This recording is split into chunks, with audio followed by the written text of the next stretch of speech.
What is up, guys? It's the Sound Alchemist, part of One Mind Syndicate, and today I'm back, yes back, as I'm finally freed from the grasp of Nurgle to bring you more Warhammer 40K lore. So today, as you can see from the thumbnail, we are talking about an epic battle between the Angels of Death on Chaos's side for the Iron Warriors against none other than what I believe is the strongest military force of the Imperium, an assassin, the Evisor Assassin.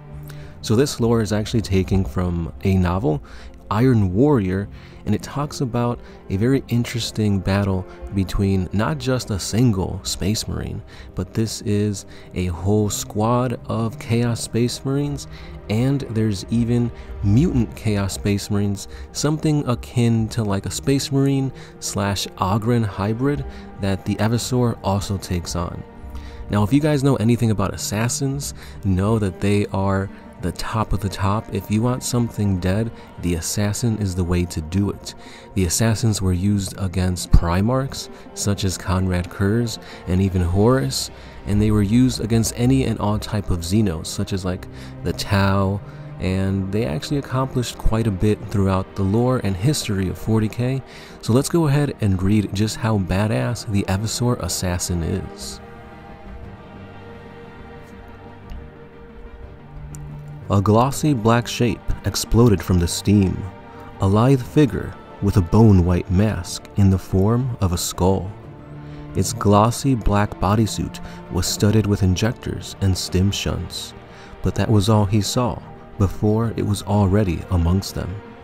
It moved faster than even an Astarte, for its limbs were a blur of motion as it charged with a roar of hate that struck to the core of every Iron Warrior within its ferocity. A blade edged in blue fire licked out and skewered Grendel, stabbed home and withdrawn in the time it took to even notice the attack was sent.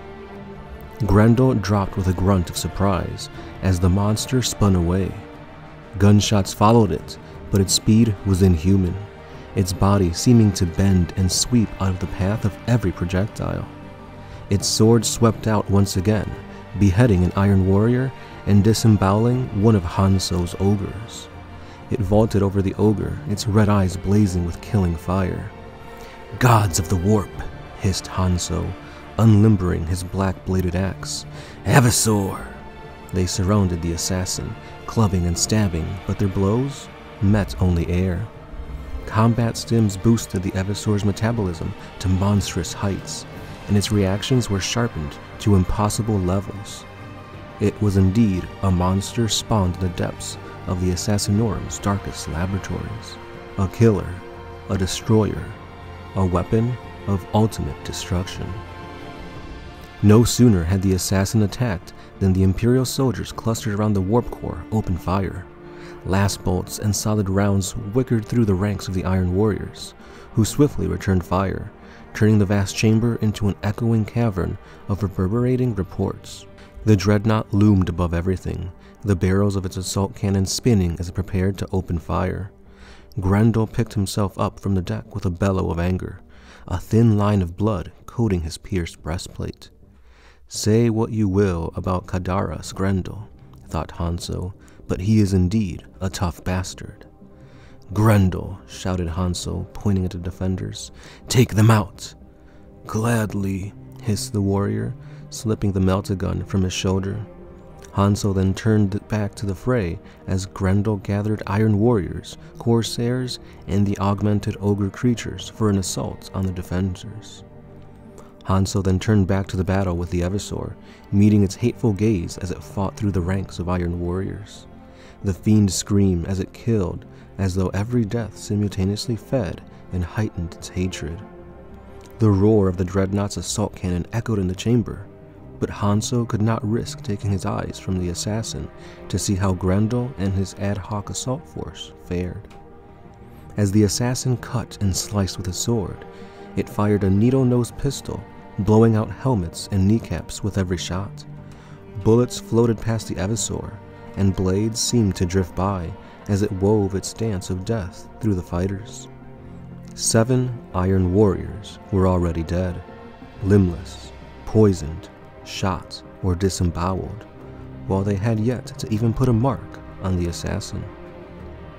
Another Iron Warrior died as the Evisaur rammed its sword through the weakest armor under his arm and clove straight through both of his hearts. Its sword cleared and tossed it aside, cutting a path through its foes as if they were no more than irritants. The shock of the assassin's appearance had broken the momentum of the Iron Warrior's assault in a single heartbeat, and it needed to die, now. "Quite the killer," said Ecstasy between bursts of shots. "My blood is afire just watching it."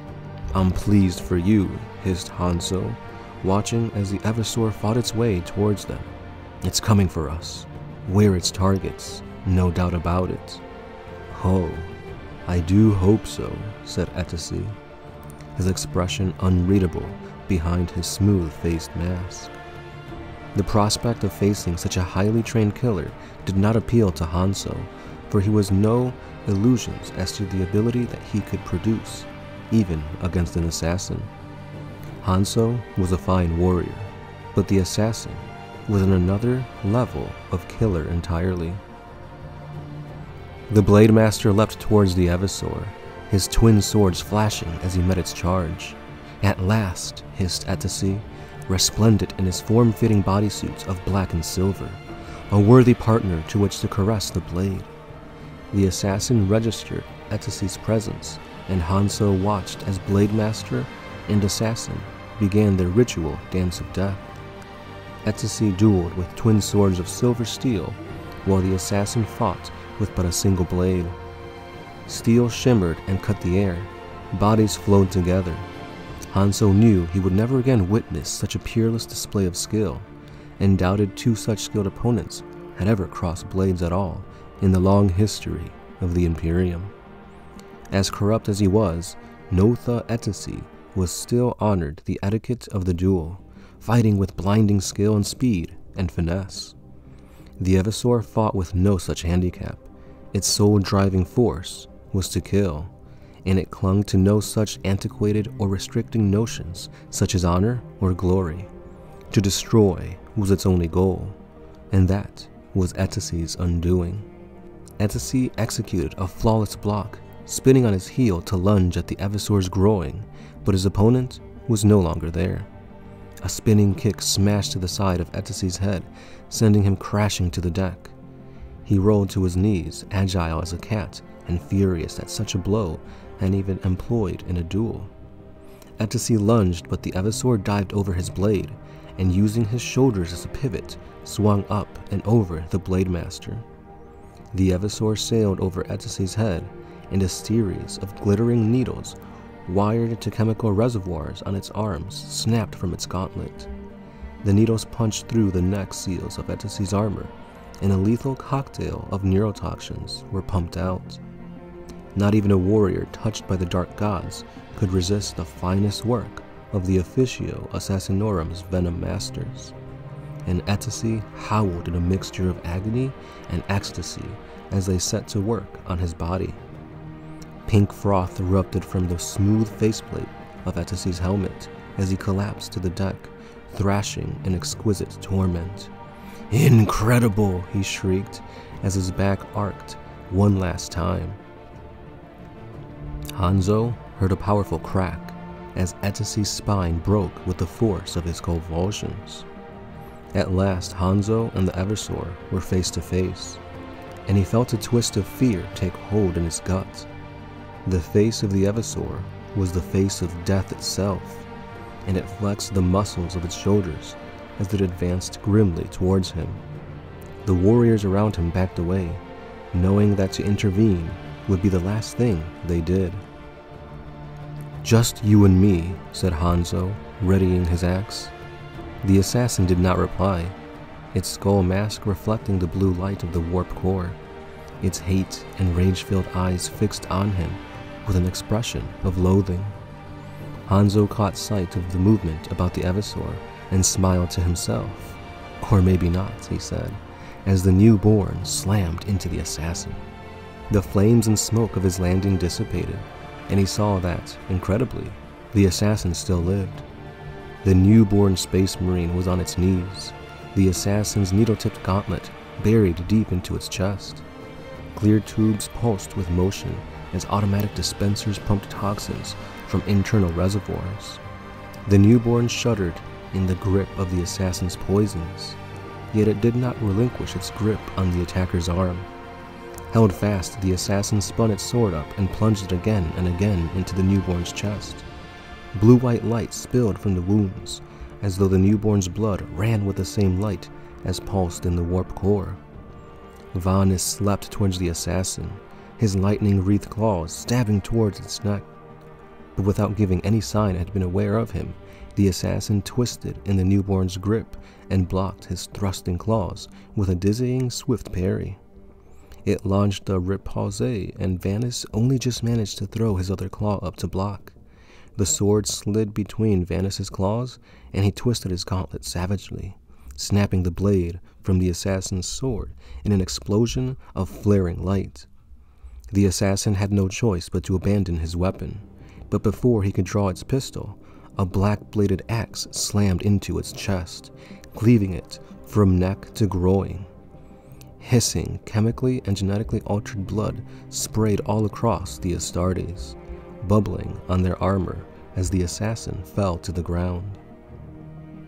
The needle gauntlet tore free from the newborn, and it collapsed, its aberrant flesh fighting to re-knit in the face of such dreadful harm.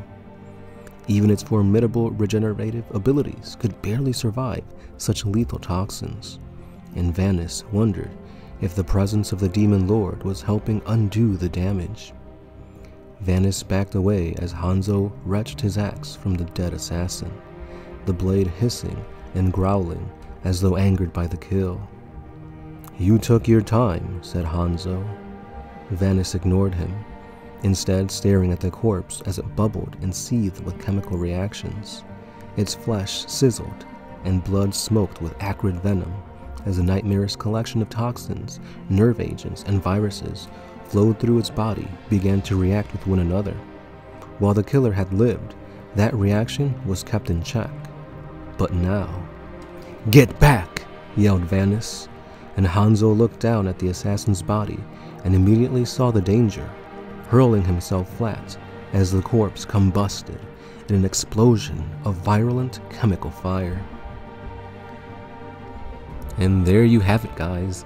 This was a really badass fight between a bunch of Iron Warriors, a newborn, which is basically an Astartes created from warp sorcery, and it's almost like a hulking behemoth, and even a demon lord, all against a single assassin. So that just goes to show you the power that these assassins have. They are much stronger than a whole squad of Space Marines, and one can even argue that the only reason the assassin lost was because he was going up against a named character. And you know, named characters have plot armor. If it was literally Hanzo versus the assassin, Hanzo would have no choice. The lithe, limber, very acrobatic warrior of the assassin temple has no chance, or actually has all the chances in the world, to dodge the clunky chain axe of an Astarte. Yes, it's being swung at superhuman speed with superhuman power, but you saw exactly what the assassin could do. He was blowing things apart with his needler toxin gun. He was beheading people, disemboweling them with his weapon. There was literally nothing the assassin could do to fall to these warriors. Like, he was a man on a mission, and that just shows you how strong these assassins are. Orphans trained from birth with any type of technological heresies injected into them. I mean, you saw his body is literally a living bomb as it exploded at the end when he died. And yeah, that just goes to show you that if you think anybody is stronger than an assassin, let me know. But all in all, this was a pretty awesome excerpt from the novel Iron Warriors. I would definitely recommend it if you guys want more info on the Iron Warriors. And yeah, just an awesome battle. So with that being said, guys, Please be sure to like the video, comment, subscribe, share it, and of course, be ready because I've got more awesome videos coming your way now that I'm not sick anymore. So stay tuned for more lore, more 40K stuff. I do have the continuation of the death of 40K, talking about the Tau and their demigod, the god of the greater good. So check that out. And as always, it's been the Sound Alchemist, part of One Mind Syndicate, and I'll be seeing you guys in the next one. Peace.